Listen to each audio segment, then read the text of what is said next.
નમસ્કાર મિત્રો, શ્રી સારસ્વત વિદ્યાલય રાતાવાપી આપ સૌનું હાર્દિક સ્વાગત કરે છે. મિત્રો, હું વિશેષ ગોસ્વામી આજે ધોરણ 11 જીવ વિજ્ઞાનની અંદર પ્રકરણ નંબર 13 ઉચ્ચ કક્ષાની વનસ્પતિઓમાં પ્રકાશ સંશ્લેષણ વિશે ચર્ચા કરીશ. મિત્રો, આ ચેપ્ટરની અંદર આપણે હરિત કણ અને હરિતદ્રવ્યો વિશે ચર્ચા કરી. હવે હરિત દ્રવ્યો આપણે કેટલા પ્રકારના જોયા? 4. કયા કયા?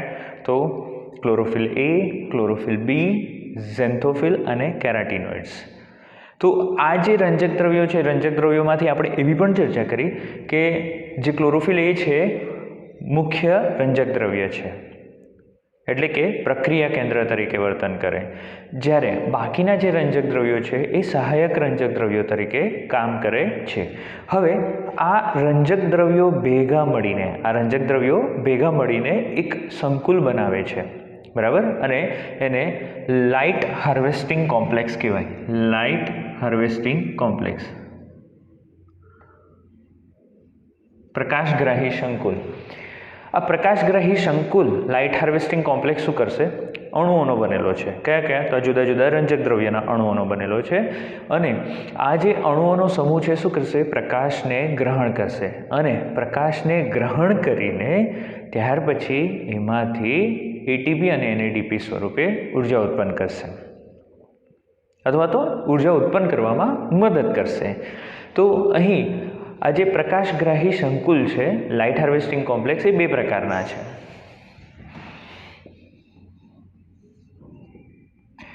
PS1 અને PS2. ફોટોસિસ્ટમ 1 અને ફોટોસિસ્ટમ 2. ચાલો, હવે લાઇટ હાર્વેસ્ટિંગ કોમ્પ્લેક્સ વિશે પહેલાં ચર્ચા કરીએ. તો લાઇટ હાર્વેસ્ટિંગ કોમ્પ્લેક્સની અંદર જે અણુ પ્રક્રિયા કેન્દ્ર જે છે એ ક્લોરોફિલ એ છે, બરાબર, ક્લોરોફિલ એ. બાકીના બધા સહાયક રંજક દ્રવ્યો હશે.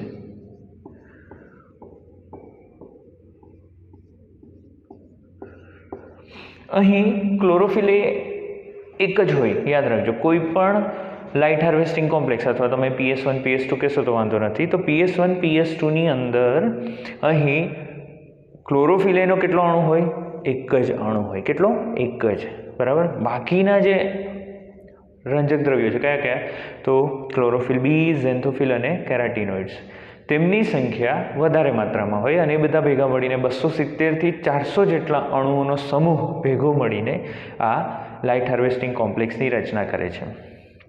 અહીં ક્લોરોફિલ એ પોતે તો પ્રકાશને ગ્રહણ કરીને ઉત્તેજિત થશે જ, એની સાથે સાથે, અને એની તરંગલંબાઈ કેટલી છે એ પણ આપણે ચર્ચા કરી છે, બરાબર, લાલ પ્રકાશ અને વાદળી પ્રકાશ. એ સિવાય જે બાકીની તરંગલંબાઈવાળો પ્રકાશ છે એને કોણ ગ્રહણ કરશે? તો આ બાકીના અણુઓ, અને એ અણુઓ ત્યાર પછી એને કઈ તરફ મોકલશે? તો ક્લોરોફિલ એ તરફ મોકલશે. એટલે ક્લોરોફિલ એ દ્વારા જુદી જુદી તરંગલંબાઈ, અથવા તો આ લાઇટ હાર્વેસ્ટિંગ કોમ્પ્લેક્સ દ્વારા જુદી જુદી તરંગલંબાઈએ પણ પ્રકાશ સંશ્લેષણ તો થશે જ, કારણ કે અન્ય સહાયક રંજક દ્રવ્યો છે એ પણ મદદ કરે છે આ પ્રક્રિયાની અંદર. હવે PS1 અને PS2 બંનેની અંદર આ બધું જ છે. એટલે શું? ક્લોરોફિલ એ પણ છે અને અન્ય રંજક દ્રવ્યો પણ છે. અહીં પણ ક્લોરોફિલ એ પણ છે અને અન્ય રંજક દ્રવ્યો પણ છે. તો ફરક શું છે? PS1 અને PS2ની અંદર ફરક શું છે? PS1 જે છે, ફોટોસિસ્ટમ 1, એ 700 નેનોમીટર તરંગલંબાઈના પ્રકાશથી ઉત્તેજિત થાય અને ઇલેક્ટ્રોન મુક્ત કરે. કેટલા? 700 નેનોમીટર. 700 નેનોમીટર તરંગલંબાઈના પ્રકાશથી ઉત્તેજિત થાય અને એ ઇલેક્ટ્રોન મુક્ત કરે છે, વીજાણુઓ મુક્ત કરે. જ્યારે PS2 680 નેનોમીટર તરંગલંબાઈ એટલે કે વેવલેન્થ દ્વારા ઉત્તેજિત થાય અને ઇલેક્ટ્રોન મુક્ત કરે. PS1 ફોટોસિસ્ટમ 1 ને P700 ને નીચે લખવાનું છે આપણે, પણ કહેવામાં આવે કેમ? કારણ કે 700 નેનોમીટર તરંગલંબાઈના પ્રકાશથી ઉત્તેજિત થાય એટલે એને શું કહેવામાં આવે? P700. જ્યારે PS2 એને P680 પણ કહેવામાં આવે. આપણે શું કરવાના? આપણે પ્રકાશ પ્રક્રિયા કરવાના. શું કરવાના? પ્રકાશ પ્રક્રિયા. લાસ્ટ ટાઈમ જ આપણે ચર્ચા કરેલી હતી કે આ હરિતકણ છે. હરિતકણની અંદર થાઇલેકોઇડ આવેલા હોય. આ જે થાઇલેકોઇડ છે એની અંદર પ્રકાશ પ્રક્રિયા થાય. પ્રકાશ પ્રક્રિયા દરમિયાન આપણે ઉર્જા ઉત્પન્ન કરીએ. કોની મદદથી? પ્રકાશની મદદથી.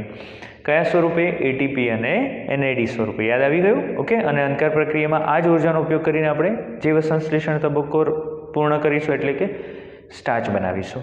અહીં આ જે પ્રકાશ પ્રક્રિયા થવાની છે, ક્યાં થવાની છે? તો થાઇલેકોઇડની અંદર. અને થાઇલેકોઇડની અંદર શું છે?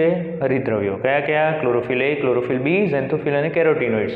એ ભેગા મળીને શું બનાવે? તો ચોક્કસ પ્રકારનું સંકુલ, જેને પ્રકાશગ્રાહી સંકુલ, લાઇટ હાર્વેસ્ટિંગ કોમ્પ્લેક્સ કહેવાય. કેટલા પ્રકારના લાઇટ હાર્વેસ્ટિંગ કોમ્પ્લેક્સ છે? 2 પ્રકારના. પ્રત્યેક લાઇટ હાર્વેસ્ટિંગ કોમ્પ્લેક્સમાં ક્લોરોફિલ એનો કેટલો અણુ? 1 જ અણુ, અને બાકીના ઘણા બધા અણુ, 270 થી 400 જેટલા અન્ય અણુઓ. અહીં PS1 અને PS2માં, PS1માં જે ક્લોરોફિલ એ છે એ કયા તરંગ લંબાઈના પ્રકાશથી ઉત્તેજિત થાય? તો 700 નેનોમીટર તરંગ લંબાઈના પ્રકાશથી ઉત્તેજિત થાય. તેથી PS1ને શું કહેવામાં આવે? P700. જ્યારે PS2 એટલે શું? તો એ 680 નેનોમીટર તરંગ લંબાઈના પ્રકાશથી ઉત્તેજિત થાય, એટલે એને PS2 અથવા તો P680 પણ કહેવામાં આવે છે. હવે હરિતકણની અંદર જે થાઇલેકોઇડ છે, બરાબર, એ થાઇલેકોઇડની અહીં આકૃતિ દોરું છું.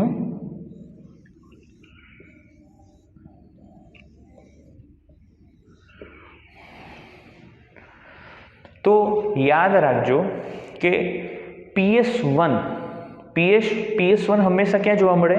તો થાઇલેકોઇડના જે ખુલ્લા ભાગો છે, એટલે કે આ ભાગો, અહીંયા તમને હંમેશા PS1 જોવા મળે, ખુલ્લા ભાગો,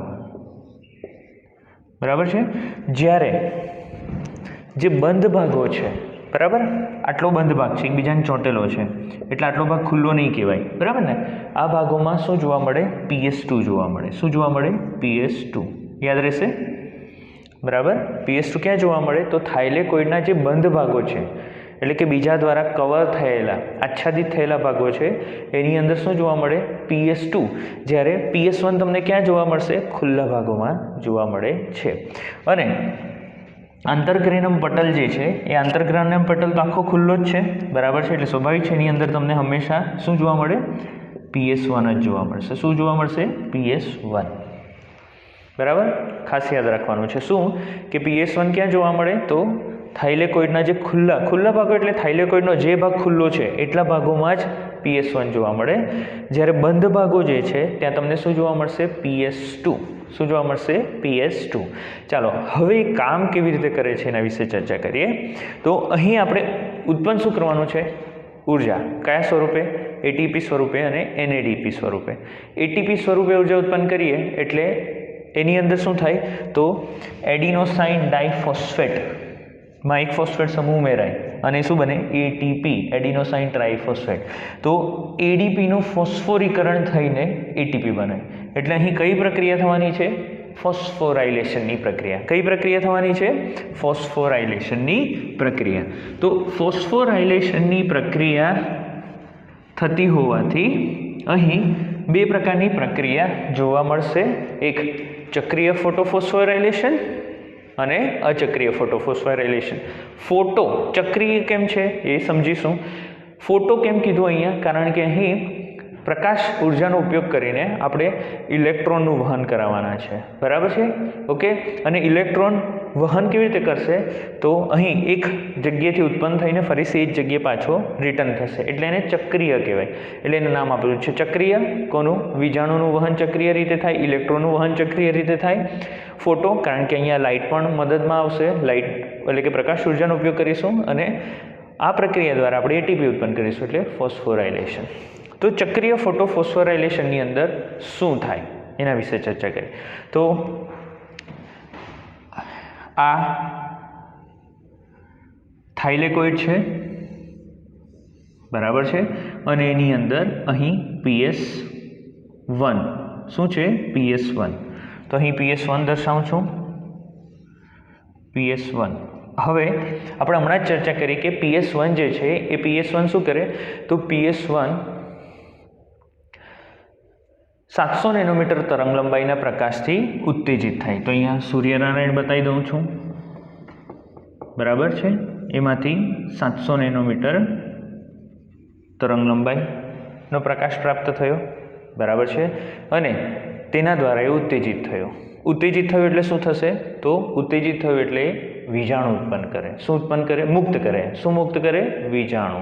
તો અહીં ઇલેક્ટ્રોન મુક્ત થાય. એ ઇલેક્ટ્રોન સૌપ્રથમ એક વીજાણુ ગ્રાહક ગ્રહણ કરશે અને વીજાણુને ગ્રહણ કરનારો ઘટક એટલે એને વીજાણુ ગ્રાહક કહેવાય.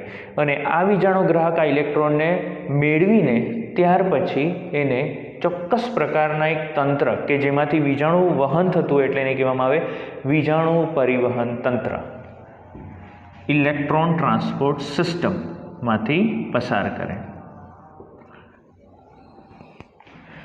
જ્યારે આ વીજાણુ ઇલેક્ટ્રોન ટ્રાન્સપોર્ટ સિસ્ટમમાંથી પસાર થતો હોય ત્યારે એક ઉર્જા ઉત્પન્ન થાય અને આ ઉર્જાનો ઉપયોગ, હવે ઉર્જા કેવી રીતે ઉત્પન્ન થશે આપણે છેલ્લે ભણીશું.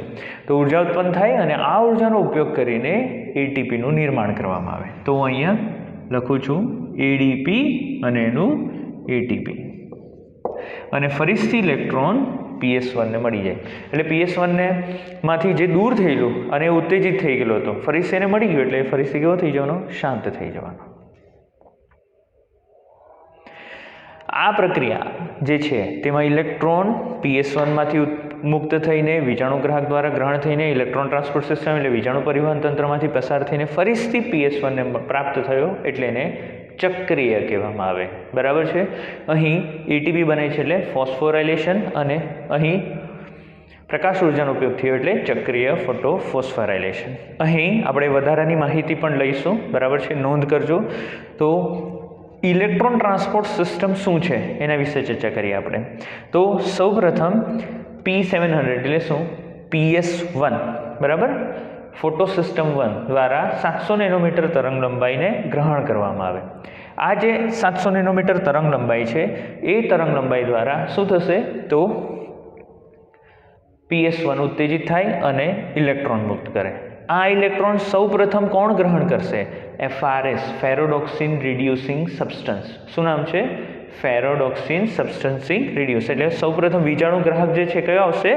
Ferredoxin reducing substance. એ ફેરોડોક્સિન રિડ્યુસિંગ સબસ્ટન્સ, હું બધા નામ બોલું છું, તમારે નોંધ કરતા રહેવાનું. તો ફેરોડોક્સિન રિડ્યુસિંગ સબસ્ટન્સ જે છે હવે એ ઇલેક્ટ્રોન કોને આપશે? તો આ ઇલેક્ટ્રોન ટ્રાન્સપોર્ટ સિસ્ટમમાંથી પસાર થતું હોય તો એમાં કયા કયા ઘટકો આવે? ત્યાર પછી આવશે ફેરોડોક્સિન. FD એટલે ફેરોડોક્સિન. ફેરોડોક્સિન આ ઇલેક્ટ્રોનને કોને પાસ કરશે? તો સાઇટોક્રોમ B6. કોને પાસ કરશે? Cytochrome B6. આ ઇલેક્ટ્રોન સાઇટોક્રોમ B6 હવે કોને આપશે? તો પ્લાસ્ટોક્વિનોન, PQ એટલે પ્લાસ્ટોક્વિનોન. હવે પ્લાસ્ટોક્વિનોનની એક વિશિષ્ટતા છે કે પ્લાસ્ટોક્વિનોન જ્યારે પણ ઇલેક્ટ્રોન ગ્રહણ કરે ને એ પ્રક્રિયા દરમિયાન ઇલેક્ટ્રોનનું ગ્રહણ અને પછી આગળ એનું વહન જ્યારે કરવાનું હોય ત્યારે હાઇડ્રોજનને પણ વહન કરી આપે. એટલે શું થશે? PQ પ્લાસ્ટોક્વિનોન હાઇડ્રોજન સાથે જોડાઈને હાઇડ્રોજનને અંદર ધકેલી દે અને પોતાનો ઇલેક્ટ્રોન કોને આપી દેશે? Cytochrome F, CYF, cytochrome F, બરાબર. આ સાઇટોક્રોમ CYT, સાઇટોક્રોમ F પછી કોને પોતાનો ઇલેક્ટ્રોન આપશે? પ્લાસ્ટોસાયનિનને, બરાબર. અને પ્લાસ્ટોસાયનિન ફરીથી એટલે આ વીજાણુ પરિવહન તંત્ર પૂર્ણ થયું. હવે ફરીથી આ ઇલેક્ટ્રોન કોને મળી જશે? P700 પાછો શાંત થઈ જશે. તો આ ચક્રીય રીતે ઇલેક્ટ્રોનનું વહન થયું. હવે આ પ્રક્રિયા દરમિયાન અહીં કશે બી એટીપી તો ઉત્પન્ન થઈ જ નહીં. અહીં ફક્ત એક જગ્યાએ હાઇડ્રોજન અંદર દાખલ થયું. હવે કેવી રીતે તે સમજાવું છું. જો મિત્રો, આ હરિતકણ છે, બરાબર, અને એની અંદર એક થાઇલેકોઇડ મેં બતાવ્યું છે. PS1એ પોતાનો ઇલેક્ટ્રોન દાન કર્યો અને જ્યારે વીજાણુ પરિવહન તંત્રમાંથી પસાર થતું હતું એ દરમિયાન જ્યારે આ વીજાણુ PQ પાસે પહોંચે છે, કોની પાસે? PQ. તે સમય દરમિયાન PQ પોતાના ઇલેક્ટ્રોન આપતી વખતે બહારથી H+ ને અંદર ધકેલી આપે. થાઇલેકોઇડના પોલાણની અંદર. જો આધારકમાંથી આ થાઇલેકોઇડ હરિતકણનું આધારક છે અને આ થાઇલેકોઇડનું પોલાણ છે. તો અહીં જ્યારે પીક્યુ પ્લાસ્ટોક્વિનોન પોતાનો ઇલેક્ટ્રોન વહન કરતો હોય એ દરમિયાન એ હાઇડ્રોજનનું પણ વહન કરાવે, પણ ક્યાંથી ક્યાં? તો આધારકમાંથી. કોનો આધારક? અથવા સ્ટ્રોમા. કોનો? તો હરિતકણના સ્ટ્રોમામાંથી થાઇલેકોઇડના પોલાણમાં. આમ અંદર હાઇડ્રોજન દાખલ થઈ ગયું. બરાબર. આને કહેવાય ચક્રીય ફોટોફોસ્ફોરાયલેશન. એટીપી કેવી રીતે ઉત્પન્ન થયું ટૂંક સમયમાં જોઈશું. ત્યાર પછી આપણે જોઈએ અચક્રીય ફોટોફોસ્ફોરાયલેશન. તો ભાઈ અહીંયા ચક્રીય ફોટોફોસ્ફોરાયલેશન થાય, પરંતુ અહીંયા જોઈ શકો છો આ થાઇલેકોઇડની અંદર તો બંને છે, PS1 પણ છે અને PS2 પણ છે. બરાબર. એટલે અહીંયા હવે અચક્રીય ફોટોફોસ્ફોરાયલેશન થશે. તો અચક્રીય ફોટોફોસ્ફોરાયલેશન એટલે શું? તો અચક્રીય ફોટોફોસ્ફોરાયલેશનની અંદર બંને ભાગ ભજવશે. બંને. તો આ થાઇલેકોઇડ દોરેલું છે, બરાબર છે. આ થાઇલેકોઇડ અને આ એનું પોલાણ છે. આ PS1 છે અને આ PS2 છે અને આ PS1 છે. તો અચક્રીય, હવે આપણે અચક્રીય ભણી રહ્યા છીએ, બરાબર. અચક્રીય. તો અચક્રીય ફોટોફોસ્ફોરાયલેશનની અંદર બંને ફોટો સિસ્ટમ ભાગ ભજવશે, PS2 પણ અને PS1 પણ. PS2 અને PS1.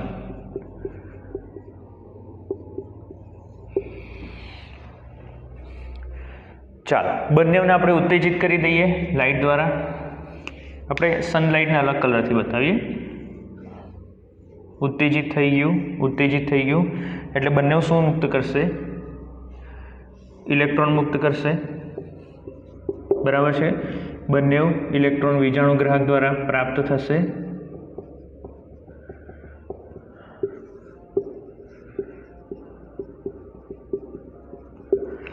ચાલો હવે આ ઇલેક્ટ્રોન PS2 માંથી ઉત્પન્ન થયેલો ઇલેક્ટ્રોન વીજાણુગ્રાહક દ્વારા ગ્રહણ થઈને ઇલેક્ટ્રોન ટ્રાન્સપોર્ટ સિસ્ટમમાંથી પસાર થશે. Electron transport system. હવે ફરીથી વીજાણુ પરિવહન તંત્ર અથવા ઇલેક્ટ્રોન ટ્રાન્સપોર્ટ સિસ્ટમ આવે એટલે અહીંયા શું ઉત્પન્ન થવાનું? ADPનું ATPમાં રૂપાંતરણ થવાનું, એટલે ATP ઉત્પન્ન થશે. હવે આ ઇલેક્ટ્રોન ફરતો ફરતો કોની પાસે આવી જશે? PS1 પાસે આવી જશે. કોની પાસે? PS1. PS1 ઓલરેડી પોતાનું વીજાણુ દાન કરી ચૂકેલો છે. કેમ? કારણ કે એણે 700 નેનોમીટર તરંગ લંબાઈથી ઉત્તેજિત થયો છે. 680 નેનોમીટરથી ઉત્તેજિત, 700 નેનોમીટર તરંગ લંબાઈના પ્રકાશથી ઉત્તેજિત થયો છે અને પોતાનો વીજાણુ ઓલરેડી મુક્ત કરી દીધો છે. હવે એને PS2 દ્વારા ઉત્પન્ન થયેલ ઇલેક્ટ્રોન પ્રાપ્ત થાય એટલે PS1 શાંત થઈ ગયો. બરાબર છે.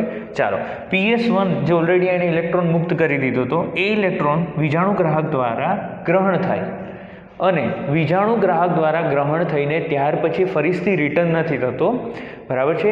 પરંતુ એ આધારકમાં રહેલા, એટલે કે આ આધારક છે, બરાબર, થાઇલેકોઇડની બહારના આધારક, એ આધારકમાં રહેલા NADPને પ્રાપ્ત થાય. કોને પ્રાપ્ત થાય? NADP. અને NADPનું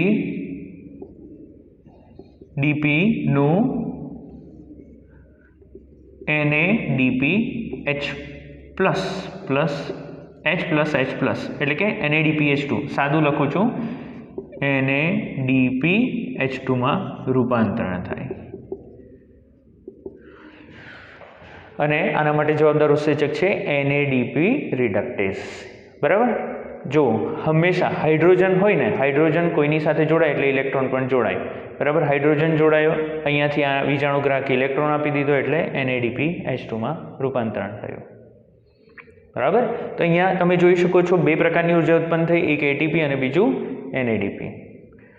મિત્રો અહીં ઇલેક્ટ્રોન જે છે એ ઇલેક્ટ્રોન ફરીથી ક્યાં જાય છે એના વિશે ચર્ચા કરીએ.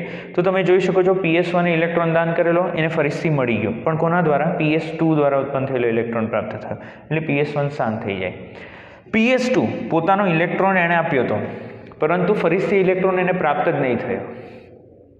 PS2ને ઇલેક્ટ્રોન દાન કરેલો અને ઉત્તેજિત છે અત્યારે, એ ફરીથી ઇલેક્ટ્રોન એને નહીં મળે એટલે શાંત નથી. તો એને શાંત કરવો પડે. તો એને શાંત કેવી રીતે કરશું? તો આ થાઇલેકોઇડના પોલાણની અંદર પાણી જે છે એ પાણીનું વિઘટન થશે. H2O વિઘટન થાય એટલે 2H પ્લસ હાઇડ્રોજન મુક્ત થાય એટલે ઇલેક્ટ્રોન પણ મુક્ત થશે.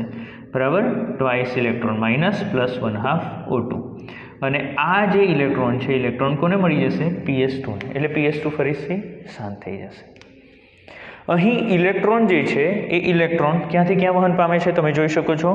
ઇલેક્ટ્રોન અહીંથી સ્ટાર્ટ થયો, પછી વિજાણુગ્રાહક, ત્યાંથી ઇલેક્ટ્રોન ટ્રાન્સપોર્ટ સિસ્ટમમાંથી PS1માંથી વિજાણુગ્રાહક, એટલે કે આ રીતે. અને આમ ફરાઈ દઈએ તો આપણે આમ દેખાય, એટલે આને ઝેડ સ્કીમ પણ કહેવામાં આવે. અચક્રીય ફોટોફોસ્ફોરાઇલેશનને ઝેડ સ્કીમ પણ કહેવામાં આવે છે. બરાબર છે. ચાલો, થાઇલેકોઇડની અંદર કેવું થશે તે દર્શાવી દો. તો આ છે PS2. PS2 680 નેનોમીટર તરંગ લંબાઈના પ્રકાશથી ઉત્તેજિત થાય અને પોતાનો ઇલેક્ટ્રોન દાન કરે. ઇલેક્ટ્રોન દાન કર્યો, એને ગ્રહણ કરવાવાળો વિજાણુગ્રાહક કોણ છે અહીંયા? તો ફિયોફાઇસિન. નામ યાદ રાખો, PHEO લખેલું છે એટલે ફિયોફાઇસિન. આ થાઇલેકોઇડનું પટલ છે, બરાબર, ઓકે, અને આ પોલાણ છે. ફિયોફાઇસિન જે છે, ફિયોફાઇસિન પોતાના ઇલેક્ટ્રોન કોને આપશે? પ્લાસ્ટોક્વિનોનને. હવે પ્લાસ્ટોક્વિનોન નામ આવે એટલે તરત તમને યાદ આવવું જોઈએ કે ઇલેક્ટ્રોનનું વહન કરે એ દરમિયાન હાઇડ્રોજન બહારના સ્ટ્રોમામાંથી અંદરના પોલાણમાં ઢકેલી આપશે. બરાબર છે. ચાલો, તો પ્લાસ્ટોક્વિનોન જ્યારે ઇલેક્ટ્રોન સાઇટોક્રોમને આપતો હોય, સાઇટોક્રોમ B6 અને સાઇટોક્રોમ Fને જ્યારે પોતાનું ઇલેક્ટ્રોન દાન કરે એ દરમિયાન એ હાઇડ્રોજનને અંદર દાખલ કરી નાખે. એટલે યાદ રાખજો, હાઇડ્રોજન અંદર વધી રહ્યું છે, બરાબર ને. ચાલો, ત્યાર પછી આ જે ઇલેક્ટ્રોન છે, ઇલેક્ટ્રોન સાઇટોક્રોમ B6 અને સાઇટોક્રોમ Fમાંથી પ્લાસ્ટોસાઇનિન પાસે જશે. પ્લાસ્ટોસાઇનિન જે છે આ બધું શું છે? તો આ બધું ઇલેક્ટ્રોન ટ્રાન્સપોર્ટ સિસ્ટમના જ ઘટકો છે, બરાબર. તો આ જે ઇલેક્ટ્રોન છે પ્લાસ્ટોસાઇનિન પાસેથી કોની પાસે જશે? PS1. તો જો ફિયોફાઇસિન PS2માંથી ઇલેક્ટ્રોન ઉત્પન્ન થઈને ફિયોફાઇસિન પાસે ગયો, ત્યાંથી ઇલેક્ટ્રોન ટ્રાન્સપોર્ટ સિસ્ટમમાંથી પસાર થયો, એ દરમિયાન હાઇડ્રોજન અંદર ગયો, બરાબર છે.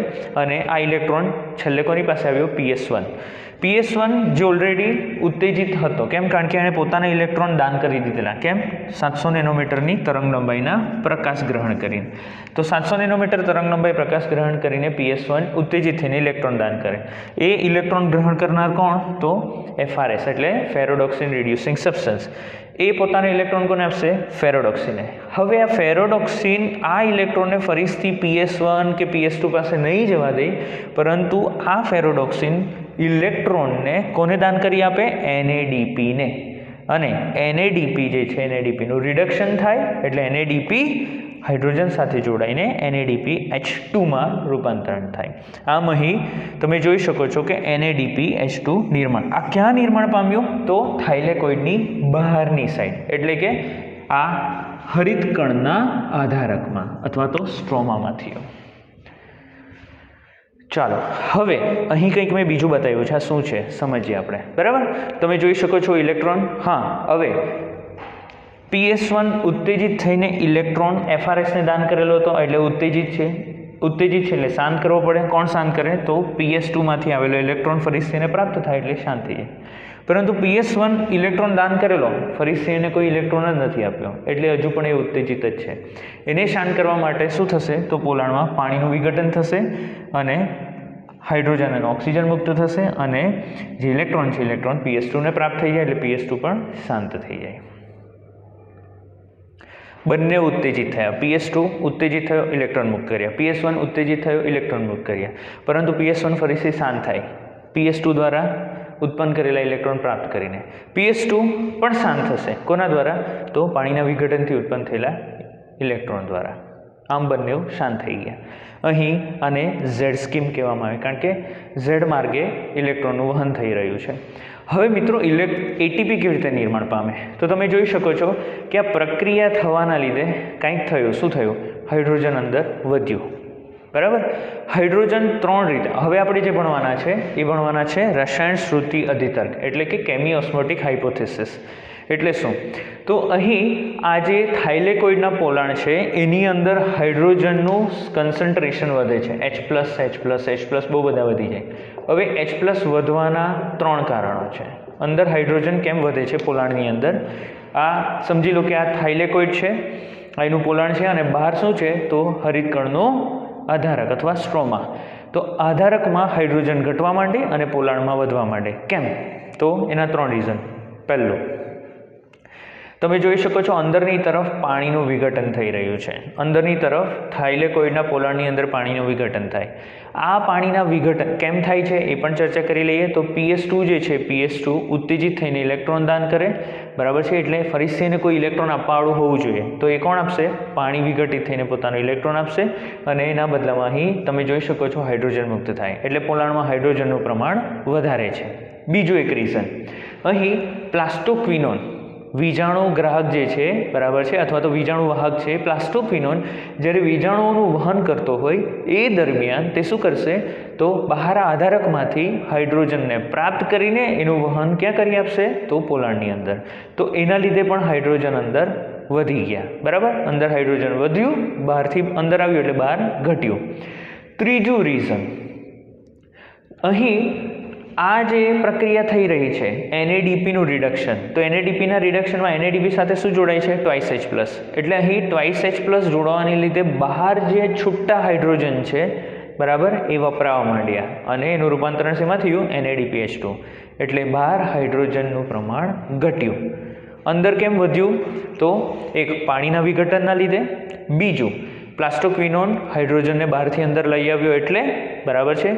બહાર કેમ ઘટ્યું? તો પ્લાસ્ટોક્વિનોન અંદર લઈ આવ્યો હાઇડ્રોજન એટલે બહાર હાઇડ્રોજન ઘટી ગયું. અને બીજું, બહારની તરફ NADPનું રિડક્શન થવાથી પણ બહાર હાઇડ્રોજન ઘટી ગયું, બરાબર છે. તો આમ આ બધી પ્રક્રિયાઓના લીધે અંદર હાઇડ્રોજનનું પ્રમાણ ખૂબ વધી જશે અને બહાર ઘટી જશે. અંદર વધે એના લીધે શું થાય? એની pH ઘટે. યાદ રાખજો, પોલાણમાં pH ઘટે અને બહાર pH વધશે. કેમ? અંદર હાઇડ્રોજન વધારે, બહાર ઓછું.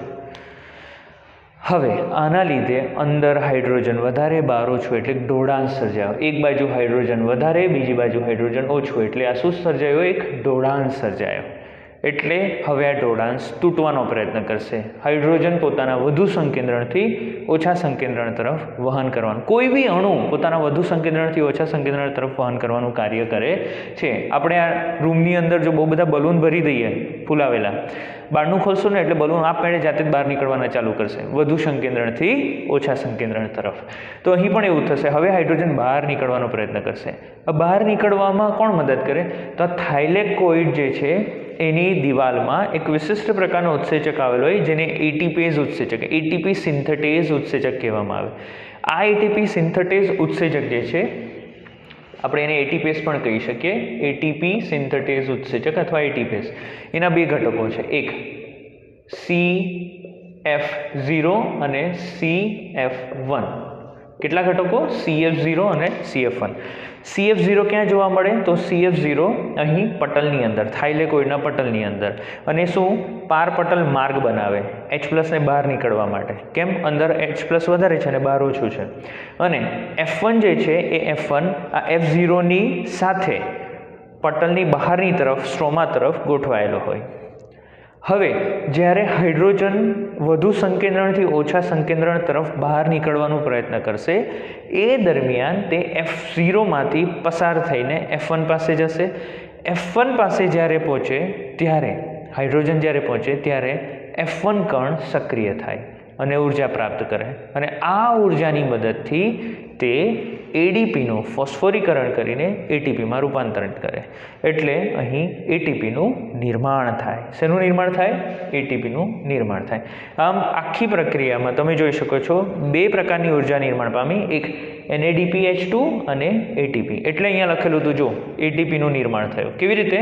તો અહીં ઇલેક્ટ્રોન ટ્રાન્સપોર્ટ સિસ્ટમ દરમિયાન જ્યારે વીજાણુ પરિવહન થતું હોય ત્યારે અહીં પોલાણમાં હાઇડ્રોજન પણ આવી જાય. એ હાઇડ્રોજન ફરીથી ઢોળાંશ તોડીને જ્યારે બહાર નીકળશે એ દરમિયાન શું ઉત્પન્ન થાય? ATP. એટલે ડાયરેક્ટ અહીંયા લખેલું છે ATP. એ સેમ વસ્તુ અહીંયા પણ મેન્શન કરેલી છે, ATP. ઇલેક્ટ્રોન ટ્રાન્સપોર્ટ સિસ્ટમમાંથી પસાર થાય ઇલેક્ટ્રોન ત્યારે હાઇડ્રોજન અંદર દાખલ થાય, એ હાઇડ્રોજન ફરીથી બહાર નીકળશે, એના લીધે ATPનું નિર્માણ થશે. તો રસાયણ શ્રુતિ અધિતર્કની અંદર શું થશે? જ્યારે ઇલેક્ટ્રોનનું વહન થતું હોય, બરાબર, PS2માંથી સાઇટોક્રોમ B, સાઇટોક્રોમ F અને ત્યાંથી PS1. આ પ્રક્રિયા દરમિયાન હાઇડ્રોજન અંદર દાખલ થાય, એના લીધે અંદર હાઇડ્રોજનનું પ્રમાણ વધે, બહાર ઘટે. PS1 દ્વારા ઉત્પન્ન થયેલ ઇલેક્ટ્રોન એ NADPને પ્રાપ્ત થાય અને NADPનું રિડક્શન થાય, એના દ્વારા બહાર હાઇડ્રોજનનું પ્રમાણ ઘટે, હાઇડ્રોજન વપરાવાના લીધે. અને અહીં PS2ને શાંત કરવા માટે ઇલેક્ટ્રોન આપવા પડે અને પાણી વિઘટિત થઈને એ પોતાને ઇલેક્ટ્રોન આપશે. બરાબર.